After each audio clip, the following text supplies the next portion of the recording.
Assalamualaikum warahmatullahi wabarakatuh. Waalaikumsalam warahmatullahi wabarakatuh.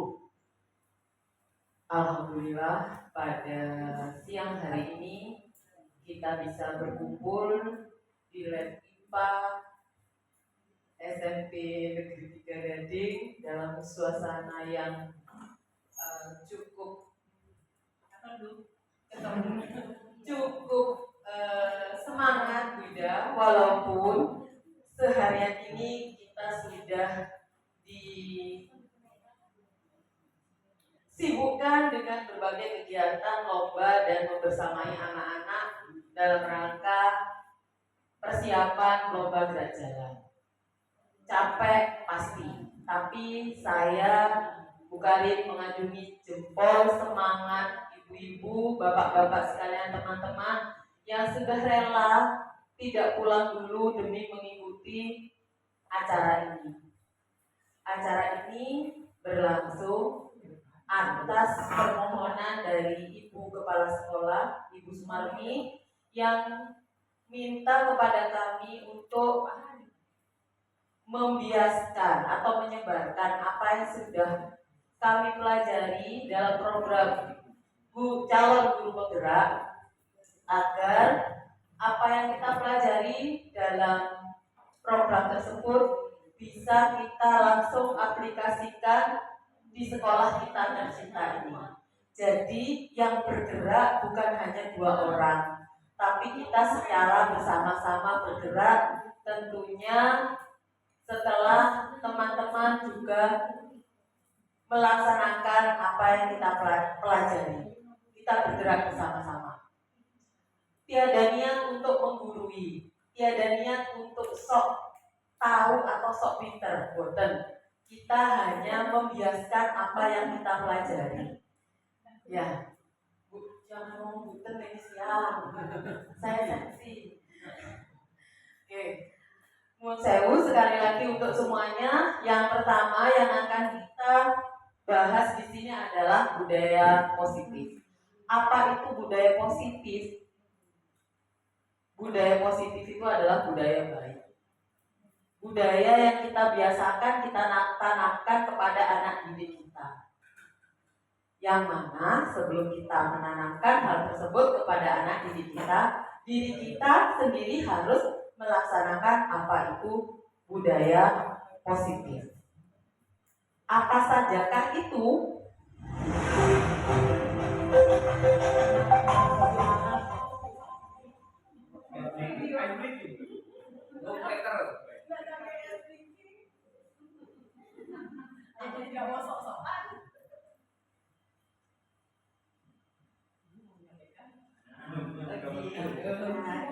Kami sudah berkolaborasi bersama Butias, antara saya sama Butias. Nah, karena temanya adalah budaya positif, berarti kita harus positif dulu. Senyum dulu. Positif tinggi. Biar tidak tegang, ya. Positif tinggi. Positif tinggi, Pak ya. Oke, lanjut berarti. Jangan. Oke, nah, jangan ya Pak. Jangan berduaan. Oke, sudah 3 menit. Sebelum memasuki forum diskusi, seperti biasa kita harus membuat yang namanya kesepakatan. Ini yang pertama kenapa saya tulis ini sebagai pemantik dari saya, menjadi pendengar yang baik dan sopan. Nah, kira-kira mau ditambahin apa dalam kegiatan forum diskusi ini? Kita buat kesepakatan supaya enak, jalannya enak, kita mudah mencerna dengan baik, terus juga diskusinya tidak rame, mungkin seperti itu. Mungkin bisa ditambahin Pak. Ada Pak Yatno? Angkat tangan bila ingin bertanya atau menjawab. Angkat tangan kalau ada yang ingin ditanyakan maupun menjawab. Aduh, sabar.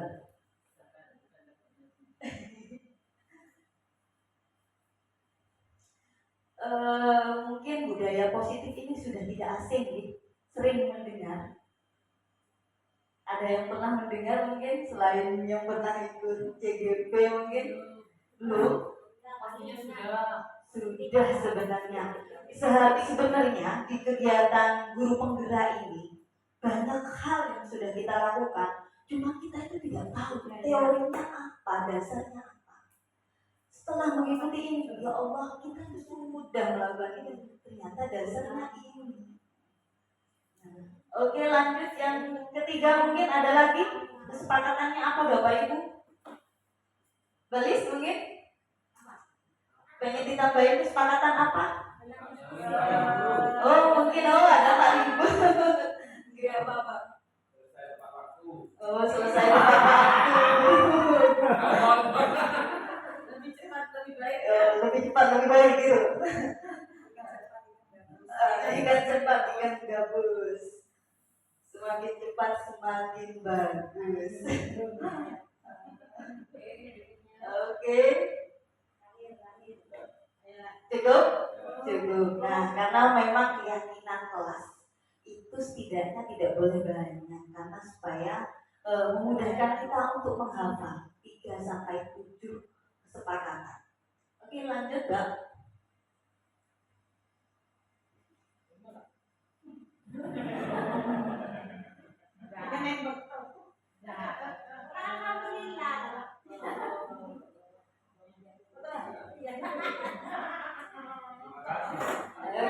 Terima kasih dulu. Nah, di budaya positif ini ada 6 poin. Yang pertama itu ada disiplin positif, yang kedua motivasi perilaku manusia, dan yang ketiga keyakinan sekolah atau keyakinan kelas. Itu akan disampaikan oleh saya. Dan berikutnya dari poin 4 sampai 6 akan disampaikan oleh Bu Yes. Oke, lanjut Mbak. Stop. Nah, disiplin positif. Ketika mendengar kata disiplin positif, di pikiran panjenengan semua, kira-kira disiplin positif ini apa? Mungkin ada yang bisa berpendapat, mengungkapkan pendapatnya. Mohon angkat tangan yang mungkin memiliki pendapat. Nah, Hendri mungkin, karena ini BK, otomatis ini berhubungan dengan disiplin positif, gitu. Manusia BK. Manusia BK. Sebenarnya BK itu tidak menakutkan, Pak, cuma hanya di pikiran anak-anak saya. Tahu saya tidak menakut. Iya, Anda sangat menyenangkan, Pak. Oke, apa? Mungkin ada yang berpendapat? Disiplin positif. Pak Herin, apakah sudah menemukan?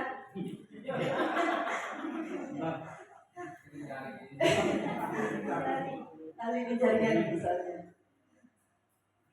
Gimana Pak Nurul? Disiplin positif mungkin Pak Nurul? Jangan tidur. So, Bulwa? Disiplin positif adalah saling menghormati. Disiplin positif saling menghormati. Oke, saya terima. langsung. Akurat ini ya. Nah ini memang kita itu, kenapa kita sebagai pengguru kita harus mengupgrade ilmu, karena memang anak didik kita itu adalah anak yang berada di zaman generasi Z, yang mana mereka sangat hidupnya bercampur dengan yang namanya kemajuan teknologi. Andai kata kalau kita stagnan, diam, kita akan ketinggalan. Kenapa? Karena mereka hidupnya di zaman teknologi. Nah, ini pentingnya kita mengupgrade diri. Gimana Pak Herin? Sudah menemukan disiplin positif Pak Herin? Ya. Monggo. Sebenarnya. Ya.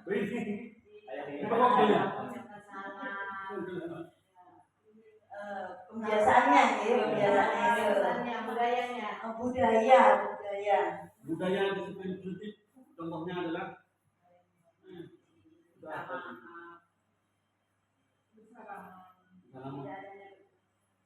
Oke, gini, baik. Seperti yang diberikan pendapatnya Bu Ida tadi mengatakan kalau disiplin positif itu adalah saling menghormati. Nah, jelas kita cocokkan dengan pengertian dari disiplin positif dulu. Disiplin positif merupakan suatu cara penerapan disiplin yang mengajarkan anak bertanggung jawab dan menumbuhkan kesadaran diri berdasarkan nilai-nilai kebajikan. Nah, yang disebutkan Bu Ida itu adalah nilai kebajikannya. Jadi memang pembiasaan yang mana diharapkan akan memunculkan kesadaran diri, bukan berdasarkan faktor eksternal. Ya kan? Kalau anak sudah sadar sendiri, di depan pintu ketika datang langsung senyum, sapa, salam, katanya Bu Lis barusan, itu adalah kebiasaannya. Cuma yang jadi PR kita adalah bagaimana kita memunculkan kesadaran dari siswa tersebut. Oke. Dan pastinya harus berpacu pada nilai-nilai kebajikan. Lanjut, Mbak. Nah, seperti yang kita tahu, kita berpegangan yang namanya 6 karakter dalam profil pelajar Pancasila. Nah, ini Bapak Kadis sudah menggadang-gadangkan anak itu sholat di sekolah, ngaji. Nah, itu merupakan pada poin pertama, karakter pertama, yaitu beriman, bertakwa kepada Tuhan Yang Maha Esa. Walaupun yang lainnya kita juga melakukan, baik mandiri, berkebinekaan global, bergotong royong, kreatif maupun bernalar kritis. Dan itu diwujudkan kalau di sekolah dengan adanya kebiasaan-kebiasaan positif. Ya, seperti di depan tadi, senyum sapa salam, sholat duha dan duhur berjamaah, itu ada aplikasinya atau implementasinya. Lanjut. Yang kedua, motivasi. Motivasi perilaku manusia. Lanjut. Nah, menurut yang kami dapatkan dalam CGP ini, motivasi perilaku manusia itu ada 3. Walaupun yang kita ketahui ada faktor internal maupun eksternal ya. Misalkan kita bermotivasi pengen yang pertama misalkan untuk menghindari ketidaknyamanan dan hukuman, masuk internal apa eksternal Bapak ini? Eksternal, karena dari luar ya. Samanya Bapak Ibu guru juga melaksanakan ini ya. Kita ikuti untuk absen tepat waktu, kita menghindari hukuman. Kok takut ya katanya ya? Tak cair mau absen gitu ya. Ini adalah motivasi menghindari ini. Dan yang kedua, untuk mendapatkan imbalan atau penghargaan dari orang lain. Dan ini adalah faktor apa? Kalau pengen mendapat imbalan atau penghargaan dari orang lain, masuk internal atau eksternal ini? Eksternal ya. Eksternal, benar? Benar, oke. Yang ketiga, untuk menjadi orang yang mereka inginkan dari menghargai diri sendiri dengan nilai-nilai yang mereka percaya. Internal dari diri sendiri. Lanjut, Mbak. Oke, nah yang ketiga kita sampai. Nah, dari yang pertama kita sudah melakukan pembiasaan. Pembiasaan ini akan bisa terlaksana andai kata kalau kita membuat kesepakatan. Gini, misalkan saya di dalam kelas, saya pengen ngajar murid saya, cuma saya yang membuat aturan. Apakah anak-anak itu mengikuti peraturan yang saya buat? Menurut pandangan? Mengikuti asalkan terang. Mengikuti, tapi motivasinya apa? Hukuman, Mbak ya? Nah, akan tetapi andai kata eksternal, akan tapi kalau keyakinan sekolah maupun kelas yang kita buat itu berdasarkan individu atau komunitas yang ada di dalamnya yang melaksanakan, apakah lebih berjalan mana dengan peraturan yang kita buat atau mereka yang buat? Anak-anak yang buat bagaimana kalau di dalam kelas? Anak-anak yang buat, karena mereka yang membuat, mereka juga yang melaksanakannya. Oke? Nah, di sini jelas kalau misalkan keyakinan atau kesepakatan sekolah itu dibuatkan oleh kesepakatan antara kepala sekolah dengan guru-guru. Kalau di dalam kelas adalah kesepakatan antara guru bersama murid. Nah, jelas di sini guru adalah yang berperan. Nah, 1 sampai 7 ini adalah prosedur bagaimana kita membuat kesepakatan kelas. Yang pertama, mempersilahkan siswa berpendapat. Jadi memang semua kesepakatan kelas itu asalnya dari pendapat siswa. Dan yang kedua, mencatat pada papan tulis setiap pendapat siswa. Atau boleh kita pakai post-it seperti kemarin kita bagikan, anak tuliskan, terus kita tempel di depan. Yang ketiga, menyusun keyakinan sesuai prosedur negatif menjadi positif. Nah, ini masih ada temuan. Kalau kita mau membuat peraturan tuh mesti kata-katanya dilarang, tidak boleh, ya, jangan. Nah, jangan gitu ya. Oke. Nah, kalau menurut bahasa Indonesia itu kata negasi, Mbak ya. Betul gitu. Kalimat negatif. Dan kalau misalkan kita menuliskan kalimat negatif, tidak boleh bermake up. Yang ada di pikirannya apa? Bermake up, bukan jangannya. Jadi seakan-akan anak itu ayo melakukan make up, ya gitu. Tapi dirubah dari kata negatif ini kita rubah menjadi positif. Misalkan apa? Tampil natural lebih baik, kayak gitu. Jadi dialihkan ke bahasa yang lebih positif. Masuk juga di parenting ini ya. Untuk anak jangan lari gitu ya. Kayak disuruh kalau lari nak gitu ya. Tapi jalan saja, pelan saja, pelan-pelan. Yang keempat, tinjau kembali dan menemukan nilai kebalikan. Nah, setelah pendapat anak-anak kita tulis, kata-katanya sudah positif, kita kaitkan dengan nilai kebalikan dari 6 karakter profil pelajar Pancasila. Seperti menghormati tadi kayak Bu Farida, bertanggung jawab, apa yang terkandung di dalam keyakinan atau kesepakatan itu. Yang kelima, tinjau ulang keyakinan yang paling penting dan maksimal 3-7 keyakinan. Ini untuk mempermudah kita menghafal kesepakatan atau keyakinan kelas. Dan keenam, menyetujui dengan memberikan tanda tangan. Jadi kalau sudah fix, sudah positif, kesepakatannya tidak banyak, semua siswa akan menandatangani. Selesai menandatangani, kita akan menempel keyakinan atau kesepakatan yang telah dibuat di tempat yang mudah dilihat itu. Dan ini juga bisa kita buat kesepakatan sekolah mungkin antara kepala dengan guru, terus guru dengan siswa seperti itu. Dan juga bisa sekolah dengan wali murid. Nah, ini sangat berguna sekali kesepakatan kelas. Ini merupakan payung hukum menurut saya. Kenapa saya bilang payung hukum? Andai kata ada wali murid yang protes terhadap sekolah, jadi ini loh, ada kesepakatan yang sudah ditandatangani bersama. Jadi melindungi kita kayak gitu. Oke? Jadi antara poin 1 sampai 3 disiplin positif sampai keyakinan kelas ini, saya menyimpulkan bahwasanya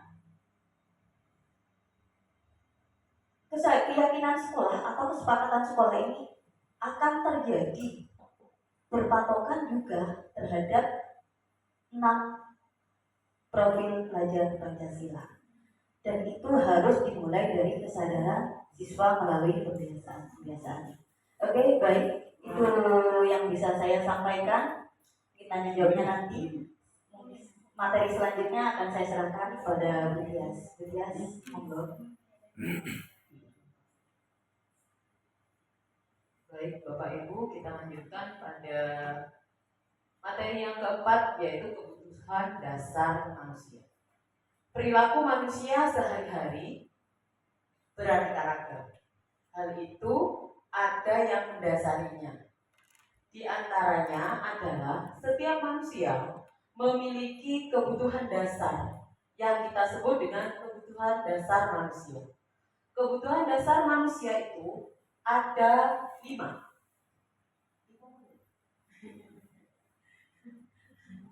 Ada 5 kebutuhan dasar manusia. Jadi orang berperilaku itu sesuai dengan terpenuhinya atau tidaknya kebutuhan dasar pada hidup mereka. Kebutuhan dasar yang pertama adalah bertahan hidup atau survival. Setiap manusia memiliki kebutuhan untuk bertahan hidup. Banyak sekali hal yang dilakukan untuk bertahan hidup. Yang utama untuk bertahan hidup harus bernafas, harus makan. Makanya setiap orang harus cari makan, cari nafkah, kan gitu. Untuk yang usianya sudah dewasa. Kalau yang anak-anak ya dinafkahi, kan gitu. Nah, kita sebagai orang dewasa tentunya sudah berada pada titik mencari nafkah. Nah, anak didik kita berada pada fase atau tahap maka dia hidup karena diopeni atau dinafkahi oleh orang tuanya atau walinya. Yang kedua adalah kasih sayang dan rasa diterima atau love belonging. Kebutuhan seseorang bisa diterima di sebuah komunitas itu sangatlah penting. Karena sejatinya semua manusia itu membutuhkan rasa diterima. Berbagai macam cara dipenuhi atau dilakukan oleh seseorang untuk mendapatkan rasa diterima. Baik dengan menjadi dirinya sendiri, menampilkan karakter dirinya sendiri, ataupun pura-pura menjadi orang lain agar bisa nyaman, merasa diterima di komunitas atau di lingkungan yang sedang mereka tempati atau mereka huni, seperti itu. Yang selanjutnya adalah kebebasan. Semua orang butuh rasa bebas. Bebas berekspresi, bebas berpendapat, bebas mengeluarkan unek-unek, bebas melakukan hobinya, dan kebebasan-kebebasan yang lain. Kebebasan di sini sendiri adalah melakukan sesuatu yang tidak ada larangan, seperti itu. Merdeka. Nah, kemudian yang berikutnya adalah kesenangan. Kesenangan. Ada kaitannya juga dengan kebebasan. Ada orang yang suka teriak-teriak. Ada orang yang suka menyendiri. Ada orang yang selalu ceria. Iya, seperti saya. Ada orang yang tegas, ya kan? Tegas. Ada orang yang kalem, lemah lembut, ya. Semua itu adalah kesenangan. Tentunya mereka ketika melakukan itu merasa menjadi dirinya sendiri dan mendapatkan kebahagiaan, happy orangnya. Nah, yang terakhir adalah penguasaan. Setiap orang ingin berkuasa, memiliki kekuatan untuk mengendalikan baik dirinya sendiri maupun orang yang ada di sekitarnya, baik skup kecil maupun skup yang luas. Nah, semua itu mempengaruhi tindak tanduk kita atau perilaku kita sehari-hari. Dan itu juga yang menjadi perlu kita ketahui yang mendasari bagaimana anak didik kita berperilaku. Ada anak yang suka cari perhatian dengan melakukan sesuatu yang menurut dia baik. Contoh, dia suka mengatur teman-temannya. Dia merasa puas dengan mengatur atau punya anak buah. Walaupun yang diatur merasa terintimidasi. Nah, itu salah satu cara mereka untuk menunjukkan diri atau show of power, apa yang dimiliki oleh dirinya. Biar orang itu tahu, biar dia itu diakui oleh lingkungannya.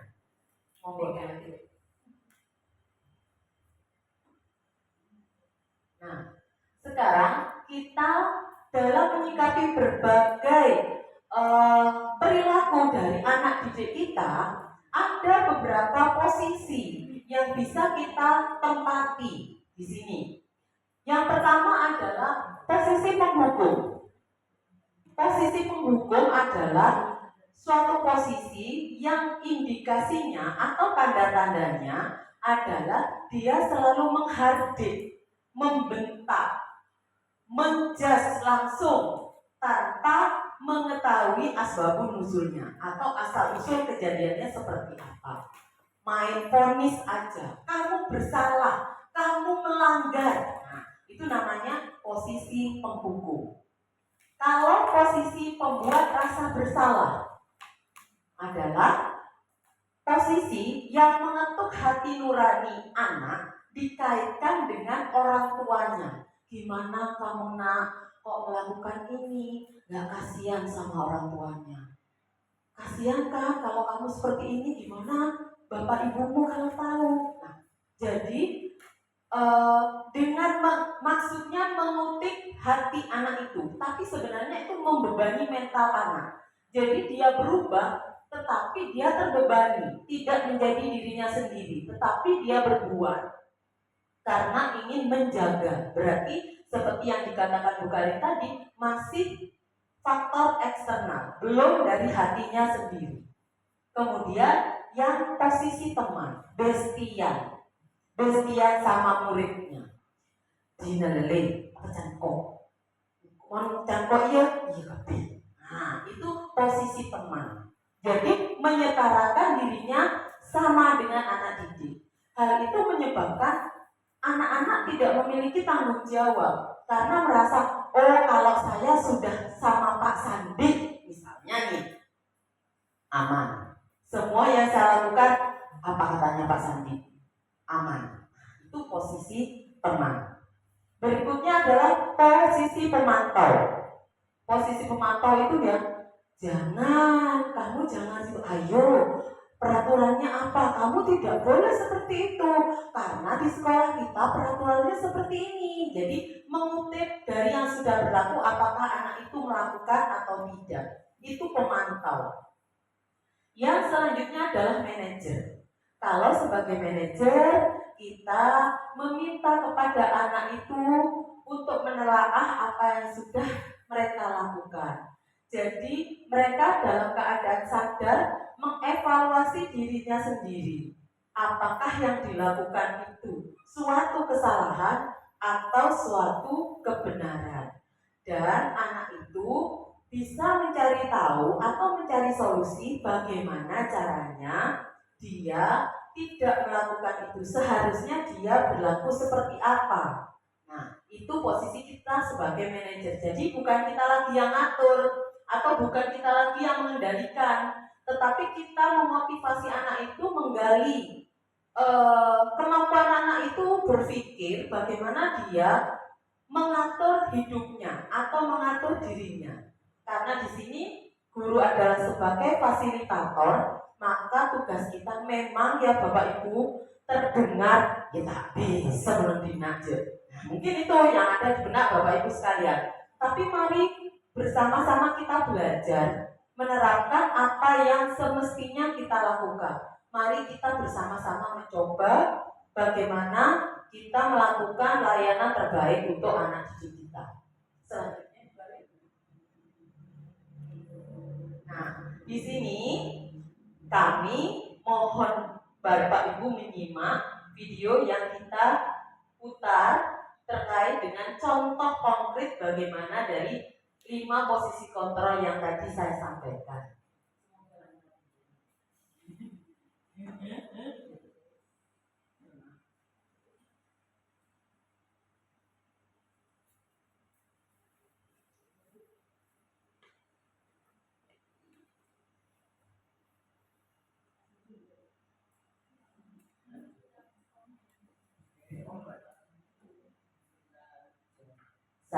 Sabar.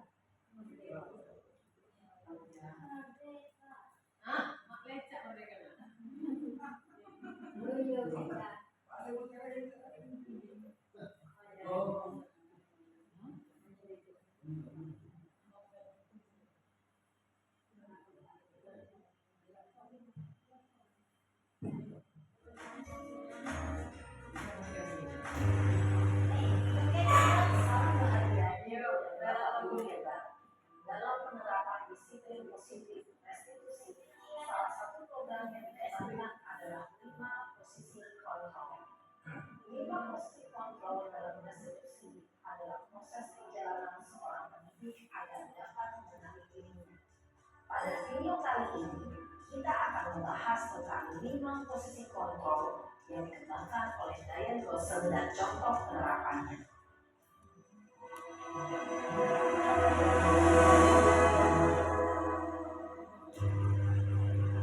posisi kontrol itu adalah: 1. Posisi penghukum. 2. Posisi pembuat merasa bersalah. 3. Posisi teman. 4. Posisi pemantau atau monitor. Dan 5. Posisi manajer. Untuk lebih memahami kelima posisi tersebut, mari kita saksikan kasus Naren yang terlambat hadir 20 menit di sekolah dan melihat bagaimana kelima posisi kontrol dalam menghadapi masalah tersebut.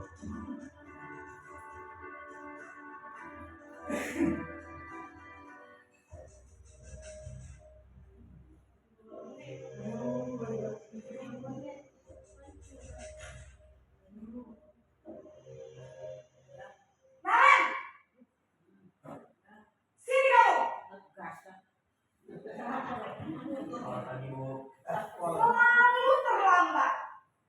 Kamu deh, pasti terlambat. Apa? Apa coba? Alasan kamu apa lagi? Kapan sih kamu tidak terlambat? Malas sekali ya kamu jadi anak. Dasar pemalas. Gak kapok-kapok sih kamu. Sudah berapa kali terlambat? Sana, kamu keliling lapangan basket 2 kali. Kenapa saya harus di lapangan basket, Bu? Bedoreng ini. Kenapa? Kamu mau ibu? Berani-beraninya jawab. Sudah terlambat, masih berani jawab pula. Sekarang, keliling lapangan basket 5 kali sekalian. Biar kamu. Cepat. Pergi sana ke lapangan basket. Posisi penghukum biasanya berbicara dengan nada tinggi, menghardik, menunjuk-nunjuk, menyakiti, dan mendidik. Hukuman bisa berupa fisik atau psikis. Ibu dan bapak guru hebat. Dampak yang terjadi pada murid ketika guru berada pada posisi penghukum adalah murid cenderung akan memberontak, bahkan menyimpan dendam.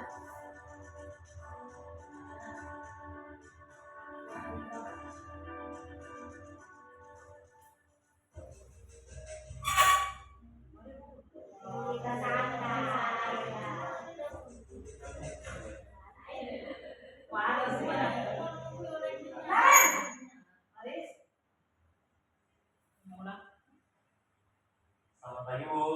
Naren. Kamu kenapa terlambat lagi, nak? Ya Tuhan, Naren. Kamu sudah ya bikin ibu susah ya? Kalau kamu terlambat lagi, Udah kata lipstick kan? nanti ibu yang ditegur bapak kepala sekolah, nak.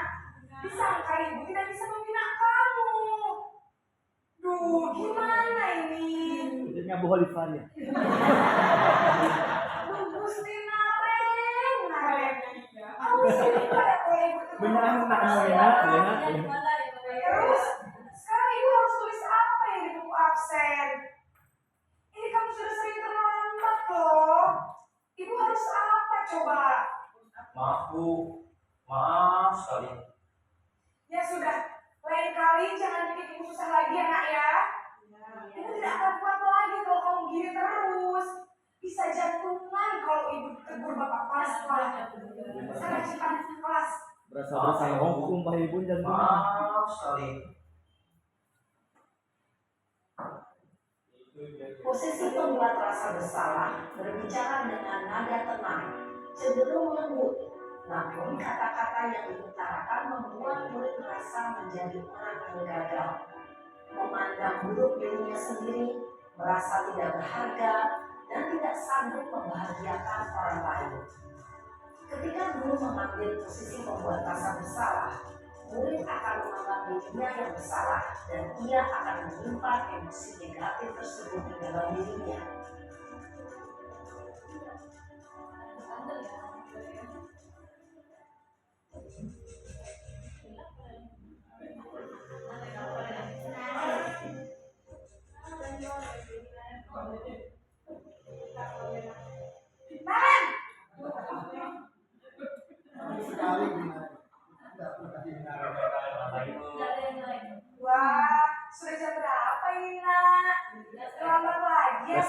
Desti deh. Kak Sandi deh. Saya Bu. Desti. Kamu Jadi teman ya. Kamu bukannya ada yang paling kencang. Kok terlambat sih? Iya Bu, saya memang lambat bangun tadi. Jadi biarpun saya lari kencang, tetap gak kekejar Bu. Ya sudah sana. Nanti lain kali larinya lebih kencang lagi ya. Biar gak terlambat lagi. Bikin seneng ibu. Demi ibu. Bisa kan? Bisa lah Bu. Ya sudah sana masuk kelas. Ibu beresin urusan absen kamu. Kamu ini ada-ada saja. Dalam posisi teman, guru berbicara dengan nada suara ramah, akrab, cenderung bersenda gurau untuk menjaga suasana tetap santai. Murid akan merasa senang, aman, dan akrab dengan guru. Identitas yang tercipta adalah identitas sukses atau berhasil. Namun, perlu diingat, karena ini masih dorongan eksternal, maka ada faktor ketergantungan dari murid kepada orang tertentu. Di sini, guru absennya, sehingga di lain waktu, murid bisa berperilaku baik, namun hanya kepada orang-orang tertentu saja.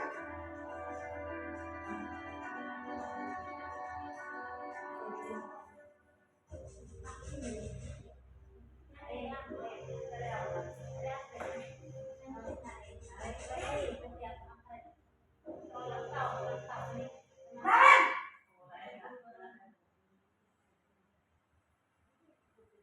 Selamat pagi Bu. Naren, apa peraturan sekolah kita tentang jam berapa kita harus masuk sekolah, nak? Kita harus di sekolah jam 7 Bu. Iya betul, sekarang sudah jam 7.20. Naren sudah tahu konsekuensinya jika terlambat hadir. Paham Bu. Saya harus tinggal kelas pas jam istirahat selama 20 menit. Iya benar, konsekuensinya demikian. Jadi nanti jam 9.30 pas istirahat, kamu harus tinggal di kelas, kerjakan tugas tambahan untuk ketertinggalan kamu, ya? Baik Bu. Posisi pemantau mengandalkan penghitungan atau data untuk mengontrol murid. Guru mengarahkan murid berdasarkan peraturan dan konsekuensi.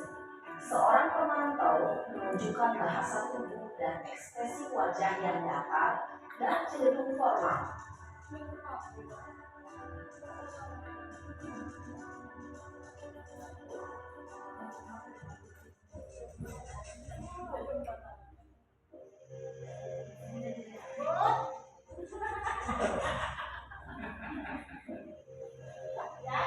Naren!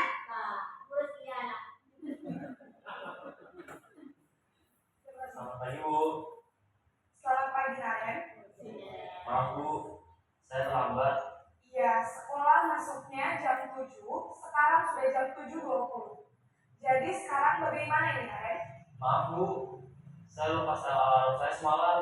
Baiklah, menurut kamu, keyakinan sekolah yang mana yang perlu kamu tingkatkan? Menghargai diri sendiri dan orang lain mungkin ya Bu. Setuju. Jadi, apakah Naren meyakini prinsip saling menghormati tersebut? Iya Bu, saya meyakininya. Apakah Naren bersedia memperbaiki masalah keterlambatan ini? Bersedia Bu. Bagaimana kamu akan memperbaiki masalah keterlambatan ini?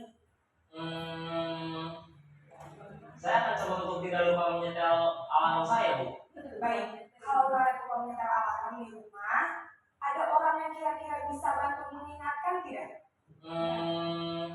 Ada Bu, kata saya, Kak Emma. Ada lagi selain Kak Emma? Selain Kak Emma, ada ibu saya. Baik, jadi yang mengingatkan Naren adalah Kak Emma dan ibu kamu ya. Kira-kira akan mulai set alarm kapan nih Naren? Setelah pulang sekolah, akan segera saya lakukan. Baik, jadi Naren akan setel alarm untuk bangun besok pagi dan akan diingatkan oleh kakak dan ibunda Naren ya. Ada lagi yang mungkin perlu dilakukan Naren agar tidak terlambat bangun lagi. Tidak ada Bu.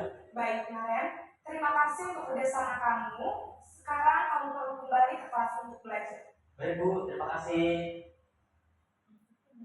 Posisi manajer adalah posisi kontrol yang disarankan untuk membimbing murid memiliki sikap disiplin yang positif, yaitu murid yang mandiri, bertanggung jawab, dan dapat memecahkan masalah. Tujuan dari posisi ini adalah agar murid dapat berefleksi atas tindakannya. Guru akan terus memberikan pertanyaan-pertanyaan bermakna, sehingga membuat murid dapat belajar dari kesalahannya dan mencari sebuah solusi untuk menyelesaikannya.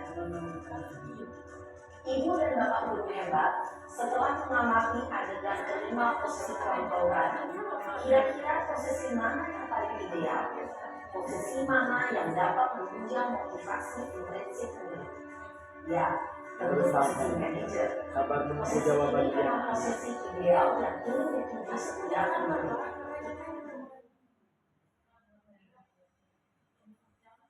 Hanya harus dicoba katanya Bu. Apa namanya dia?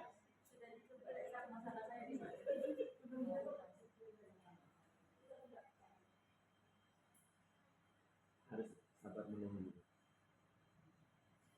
Baik Bapak Ibu, setelah menyaksikan tadi contoh konkret bagaimana posisi kontrol yang ada, yang terjadi atau yang biasa kita lakukan,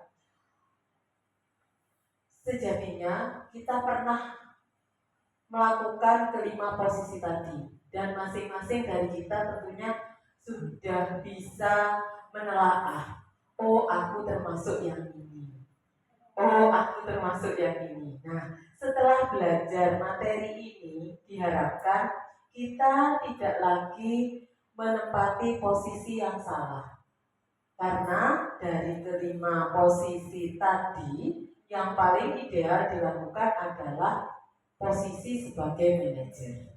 Nah, kegiatan yang dilakukan, yang misalnya meminta anak untuk menelaah apa yang sudah dilanggar, bagaimana anak itu menemukan solusinya, dan bagaimana selanjutnya untuk tidak mengulang lagi, itu dikenal dengan nama segitiga restitusi.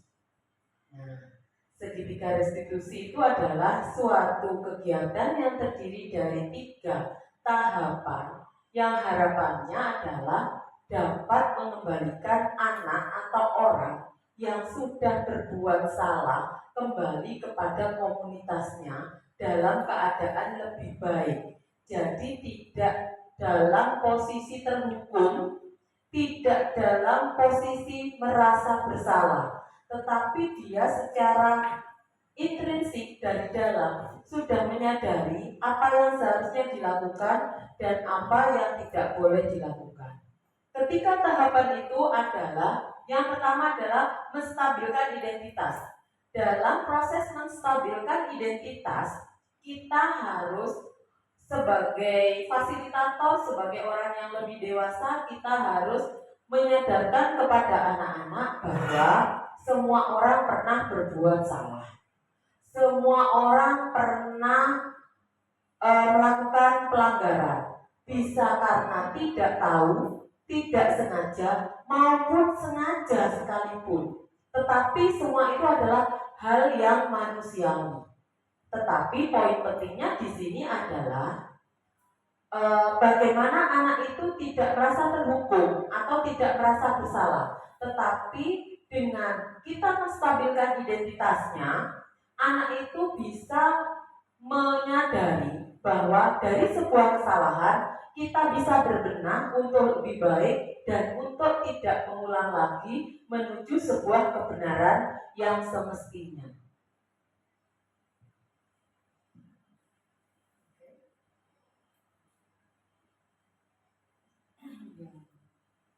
Kemudian yang kedua adalah kita melakukan validasi kesalahan.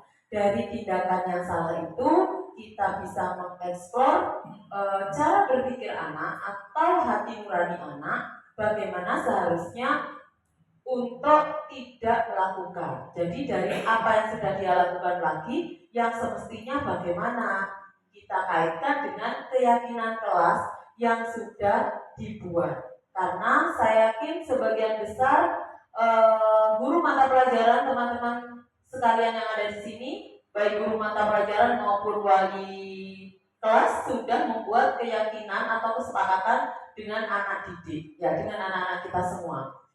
Bagi yang belum, mari setelah acara ini berlangsung kita buat, karena itu menandakan bahwa kita sudah melaksanakan apa yang sudah kita pelajari. Seperti yang Bu Karin sampaikan tadi, kita akan membuat kesepakatan sampai tahap yang dengan wali murid. Jadi kita bertahap dari guru kelas dulu, guru mapel, wali kelas, kemudian ibu kepala sekolah dengan guru, ibu kepala sekolah dengan TU, dan sebagainya, terakhir dengan wali murid.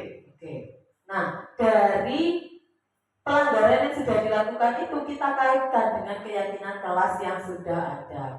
Di sini saya memberikan sebuah contoh di lingkungan kita, anak-anak didik kita kental sekali, sulit sekali untuk lepas dari yang namanya make up.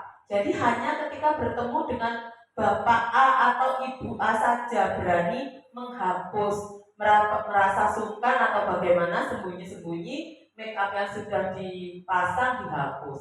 Tapi ketika merasa aman ya dibiarkan saja, bahkan ketika sudah dihapus ditambahi lagi dan sebagainya dengan alasan pinjam, minta dan sebagainya.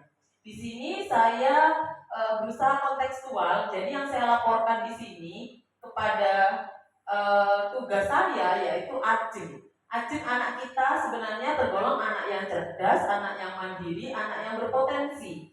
Terlepas bagaimanapun itu anaknya, anak itu memang memiliki potensi kalau menurut saya pribadi. Cuman cara dia mengekspresikan diri, terlepas dari tadi 5 kebutuhan dasar manusia, ada beberapa mungkin yang tidak terpenuhi dalam dirinya. Jadi dia mengekspresikan dirinya dengan berpenampilan yang sudah dilanggar atau sudah dilarang, tapi dia tetap melakukan dengan harapan mendapatkan perhatian.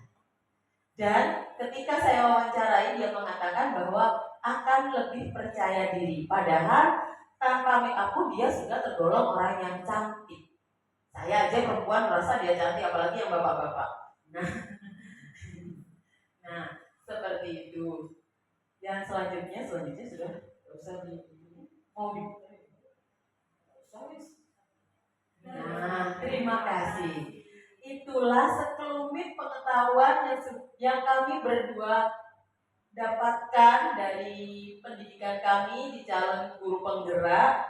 Semoga apa yang kami pelajari dan sudah kami biaskan kepada rekan-rekan sekalian menjadi semangat baru bagi kita semua, bagaimana kita menjadi guru yang menuntut anak sesuai dengan kodratnya, hingga pada akhirnya anak didik kita semua mendapatkan kebahagiaan di masa depan, baik sebagai individu maupun sebagai anggota masyarakat. Terima kasih untuk Bapak Ibu semua yang sudah berkenan hadir. Kepada Ibu Kepala Sekolah, Ibu Sumarwi, terima kasih banyak sudah mempercayakan kami untuk membiaskan pengetahuan yang kami dapatkan. Terima kasih sekali lagi. Tetap semangat untuk memajukan SMP Negeri 3 Gading. Wabillahi taufiq wal hidayah, kurang lebihnya mohon maaf. Assalamualaikum warahmatullahi wabarakatuh. Ada Bapak Ibu yang mau bertanya tentang materi yang kami sampaikan tadi? Mungkin tanyakan sebagai tanda bahwa disimak.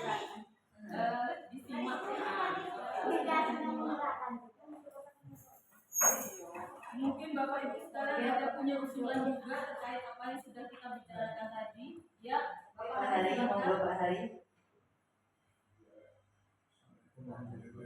Waalaikumsalam.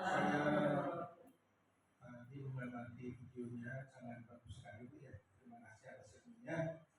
Kemudian tadi yang terbaik dari 5 poin itu adalah sebagai manajer kan gitu. Nah, itu perlu disepakati. Apa kita laksanakan di sini atau gimana?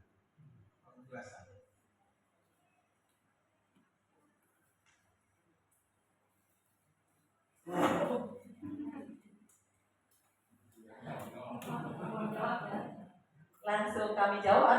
pertanyaan yang lain? Mau membantu menjawab? Gak boleh Bapak minta. Oh, Pak. Gimana caranya? Mungkin bisa sedikit membantu. Terima kasih. Terima kasih pertanyaannya Pak Hari. Saya di depan. Ya. Pak Hari tadi menyampaikan dalam posisi kontrol itu kita berada di manajer dari Pak ya. Sebetulnya kalau saya amati juga dan saya pelajari juga, posisi manajer itu kalau Bapak Ibu lihat dan pernah baca proses coaching. Proses coaching itu persis seperti yang dilakukan di manajer. Jadi anak-anak itu tidak kita kasih tahu apa yang dia lakukan itu salah apa tidak, tetapi dia menemukan sendiri jawabannya. Itu adalah proses coaching. Terus kemudian tadi saya ingin juga menambahkan dari yang disampaikan Bu Karin tentang kesepakatan kelas tadi Bu yang nomor 6 kalau tidak salah saya nomor 6 itu tadi ya. Nomor 6 itu ada hal yang perlu kita tambahkan untuk membuat suatu keyakinan kelas atau kesepakatan kelas. Kalau tadi itu masing-masing siswa itu tanda tangan untuk menyetujui kesepakatan. Alangkah baiknya kalau memang Bapak Ibu sebagai wali kelas, itu juga wali kelas ikut menandatangani juga sebagai kesepakatan kelas yang ada di situ. Karena wali kelasnya itu juga ikut bertanggung jawab terhadap pelaksanaan apapun yang terjadi di dalam kelas yang sudah disepakati. Dulu saya pernah membuat video itu sebetulnya kalau yang bisa dibuka di YouTube itu sampai pada proses anak-anak penandatanganan sampai saya juga menandatangani. Jadi semua siswa saya di kelas 9C dulu itu pernah saya videokan. Kalau tidak salah Pak Henry itu yang menyontingi itu Pak. Iya, jadi Pak Henry itu mungkin bisa dilihat di YouTube SMP 3 Gambling atau mungkin di channel saya kalau tidak salah. Itu nanti bisa membantu bagaimana membuat kesepakatan kelas urutannya dengan tidak melanggar, artinya tidak boleh menggunakan kata-kata yang tadi kita bisa hindari juga. Ya mungkin itu saya meringkas tadi yang disampaikan Bu Karin dan juga Bu Iyas atas pertanyaan Pak Ari. Terima kasih. Baik Bapak Ibu, masih ada yang ingin ditanyakan? Ya. Terima kasih.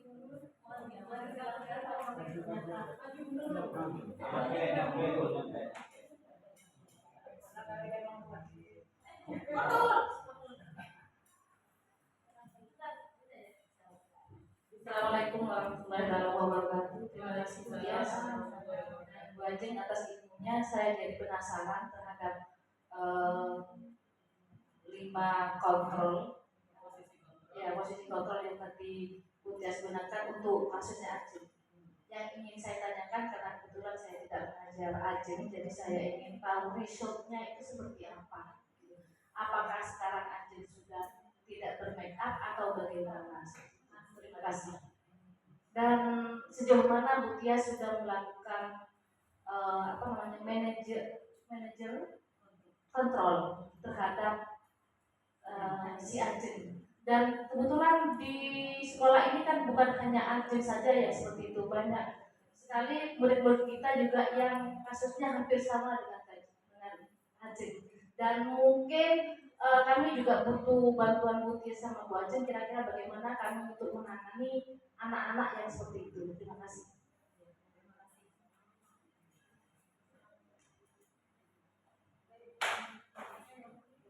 Baik, saya mencoba menjawab dari apa yang sudah ditanyakan oleh Ibu Nurul terkait contoh permasalahan yang kita alami. Saya sebutkan satu nama karena saya tergolong sering berkomunikasi dengan Ajeng dan dulu waktu kelas 7 saya wali kelasnya. Result yang saya lakukan adalah saya selalu mengingatkan, ya kan? Mengingatkan. Tetapi kalau di kesepakatan kelas keyakinan kelas di kelas 7 bermake up itu tidak ada menurut di kelas menurut. Nah, kalau sekarang di kelas 8A saya wali kelasnya itu ada.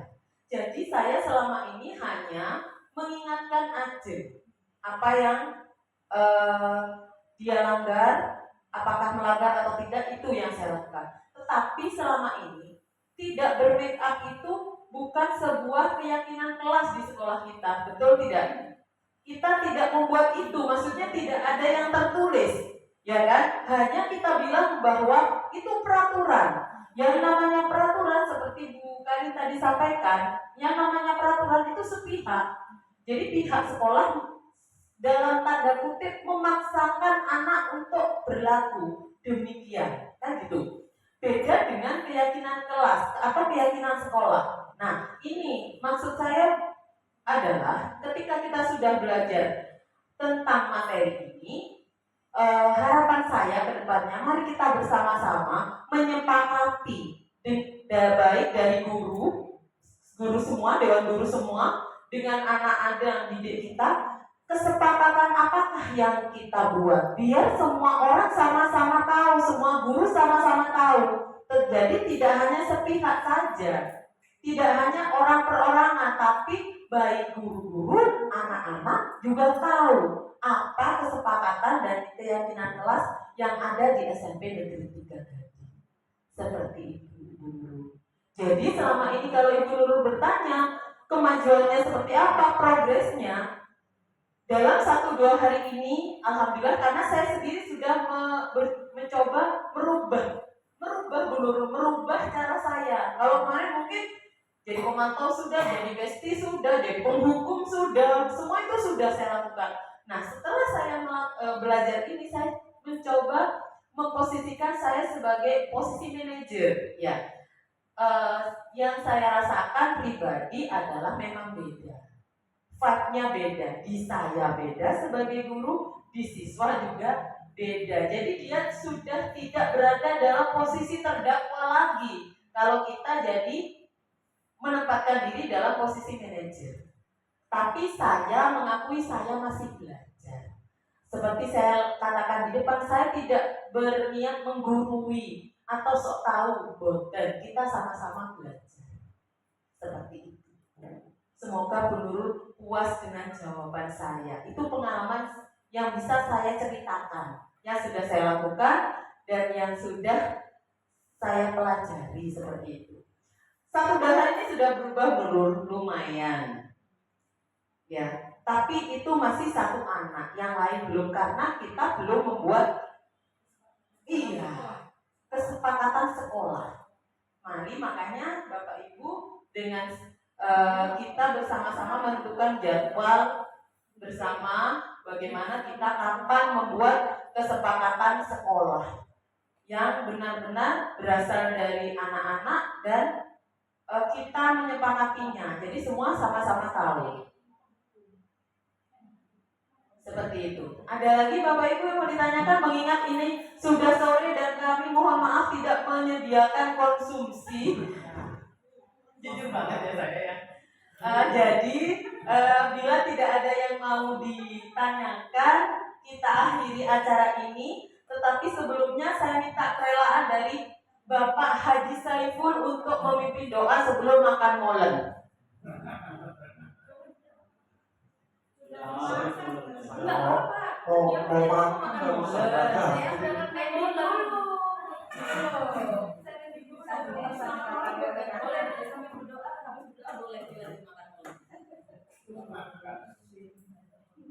Baik Bapak Ibu, mudah-mudahan pertemuan kita ini membawa ilmu yang bermanfaat. Anak ini yang ada punya soleh, al-fatihah. Alhamdulillah ya syaitan. Alhamdulillah. Ya Allah.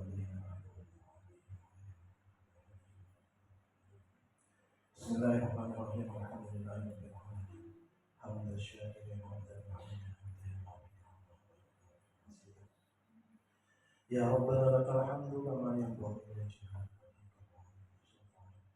Allahumma ij'alna qurbatana awladana wa thalatana wa ustadana wa ustadatina min ahli ilmi wa min ahli khair min ahli ilmi اللهم إنا نسألك علما نافعا ورزقا حلالا طيبا وعملا متقبلا. ربنا أرنا الحق حقا وارزقنا اتباعه وأرنا الباطل باطلا وارزقنا اجتنابه. ربنا آتنا في الدنيا حسنة وفي الآخرة حسنة وقنا عذاب النار. وصلى الله على سيدنا محمد وعلى آله وصحبه أجمعين والحمد لله رب العالمين. بشر الفاتحة. أعوذ بالله من الشيطان الرجيم. الحمد لله رب العالمين. إياك نعبد وإياك نستعين. اهدنا الصراط المستقيم صراط الذين أنعمت عليهم غير المغضوب عليهم رب اغفر لي ولوالدي آمين. Terima kasih Bapak Ibu, terima kasih Bapak Ibu semua yang mengikuti acara ini sampai akhir. Kemudian Ibu ada yang mau cerita? Bapak Ibu yang terakhir, mungkin ini bisa ditindaklanjuti Bapak Ibu oleh wali kelas masing-masing di kelas binaannya. Kemudian kalau sudah mendapatkan kesepakatan yang itu merupakan harapan sekolah, mari kita samakan semua. Kita samakan semuanya. Selebihnya berarti untuk kelasnya masing-masing. Jadi misalkan tentang kedisiplinannya, tentang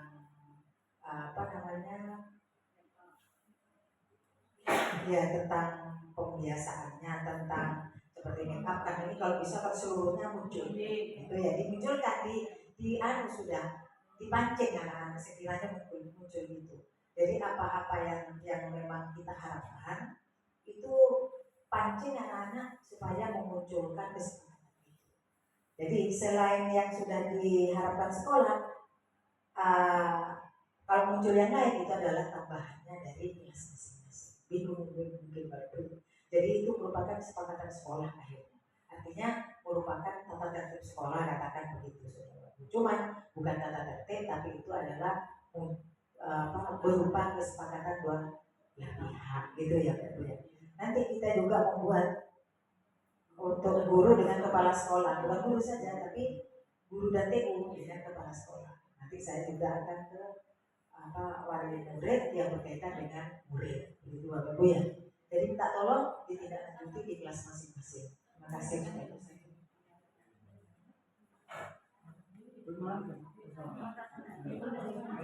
Terima kasih Bapak Ibu, akhirnya rangkaian acara sudah selesai kita lakukan. Semoga apa yang kita pelajari hari ini bermanfaat untuk kita semua. Hati-hati di jalan. Sampai jumpa besok dengan semangat yang lebih baik.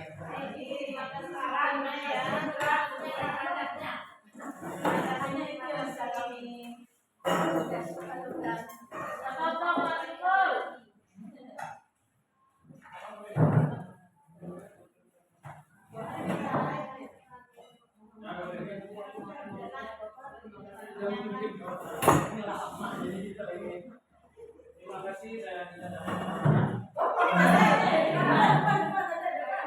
Gitu makanya terlambat.